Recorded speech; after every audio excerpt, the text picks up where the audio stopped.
Salam kebangsaan Indonesia, saudara-saudariku dan para sahabat terkasih. Suatu ketika saya bepergian ke sebuah kota di wilayah Republik Rakyat Tiongkok, kota Chengdu. Di sana ada sebuah kelenteng untuk menghormati Zhuge Liang, salah satu tokoh besar dalam sejarah Samkok atau kisah tiga negara. Saya perhatikan patung-patung atau kimsin yang ada di sana. Ada Liu Bei atau Lao Pi, ada Quan Gong, ada Tio Hui atau Chang Fei, dan tentunya ada Zhuge Liang, serta beberapa patung lain yang menggambarkan tokoh-tokoh sentral dalam Samkok. Ketika saya perhatikan secara cermat, ada sebuah ruangan yang ada namanya dalam huruf Mandarin, tapi tidak ada patungnya. Saya tidak bisa membaca tulisan itu, tapi kemudian saya bertanya kepada teman yang kebetulan ikut bareng-bareng. Nama siapa? Ternyata itu adalah Atau, nama dari putra Liu Bei. Ketika Liu Bei sebagai salah satu raja dalam tiga negara Samkok ini meninggal, Ataulah yang menggantikan. Tapi saya heran, semua ada wujudnya, ada patungnya. Kok di situ hanya ada tulisan belaka?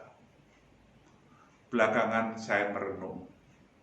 Dan kemudian saya konfirmasi kepada mereka yang lebih senior dan lebih ahli.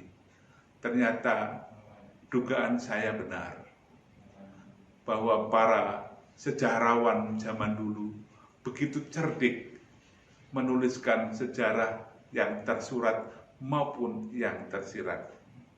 Semua tokoh-tokoh besar itu ada patungnya, karena memang bukan hanya besar jabatannya, tapi juga besar peranan dan kontribusinya. Sementara si Atau ini, beliau kaisar yang sangat lemah, yang bahkan menyebabkan kerajaannya kemudian hancur karena tidak punya keteguhan di dalam memimpin. Peranannya boleh diabaikan, maka para sejarawan mencatat hanya ada orang, hanya ada nama, tapi tidak ada wujudnya, representasinya berupa patung, sebagai pertanda dia ada tapi tiada, ia ada tapi tidak menambah, tidak ada kontribusinya. Demikianlah para cerdik cendekia zaman dulu, para sejarawan menuliskan sejarah dengan bahasa tersirat maupun yang tersurat. Maka bagi kita semua para tojin yang terkasih, kita harus bisa berperan apapun posisi kita, apapun jabatan kita, apapun level pendidikan kita. Kalau kita ada, kita menambah. Kalau kita tidak ada, kita mengurangi. Itulah yang harus kita lakukan agar kita semua bisa memberikan kontribusi yang positif bagi kita semua. Terima kasih dan salam sehat untuk kita semua. Sanjay.